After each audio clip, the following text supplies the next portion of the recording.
Salam sejahtera tuan-tuan dan puan-puan, berita terkini. SPRM serbu pejabat saya, kata Rafizi. Sumber dipetik dari berita harian online berita sepenuhnya. Timbalan Presiden PKR Rafizi Ramli mendakwa syarikatnya Invox Solution Sendirian Berhad diserbu Suruhanjaya Pencegahan Rasuah Malaysia semalam.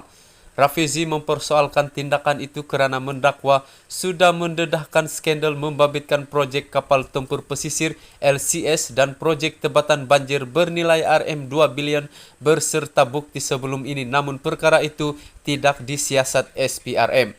Hari ini sedang saya berkempen, SPRM datang serbu pejabat saya, tahan budak-budak saya selama 7 jam. Kita cakap pasal skandal RM2 bilion projek tebatan banjir, dia tak siasat. Kita cakap pasal kapal LCS dan sudah tunjuk bukti mengenai Datuk Abdul Latif Ahmad, bekas timbalan Menteri Pertahanan, tunjukkan wang RM 200 juta yang masuk ke syarikat palsu, dia tidak siasat.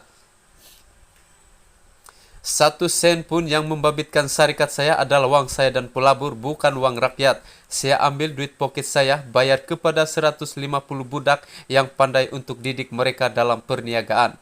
Tan Sri Azam Baki, Ketua Pesuruhjaya SPRM ini, dia hantar pegawai dia serbu sampai jam 9 malam tadi masih kena kacau dakwanya ketika menyampaikan ucapan pada ceramah Mega Ayu Malaysia. Kita boleh diwangsa maju di sini malam tadi yang turut hadir pengurusi Pakatan Harapan Datuk Sri Anwar Ibrahim. Sebelum ini SPRM memaklumkan akan membuka kertas siasatan berhubung pengisytiharan harta yang dilakukan Rafizi. Susulan satu laporan yang dibuat sebuah pertubuhan bukan kerajaan berhubung pengisytiharan oleh calon Pakatan Harapan bagi Parlimen Pandan itu. Sementara itu, Rafizi berkata beliau akan meneruskan pendedahan mengenai skandal projek tebatan banjir Sungai Langat II yang didakwa membabitkan Menteri Alam Sekitar dan Air Datuk Seri Tuan Ibrahim Tuan Man. Rafizi mendakwa beliau mempunyai bukti lain yang menunjukkan projek itu diluluskan selepas Parlimen dibubarkan yang melanggar undang-undang. Saya nak tengok apa Azam Baki dan SPRM jawab lepas ini. Tuan Ibrahim ingat saya mempunyai 1 atau 2 dokumen.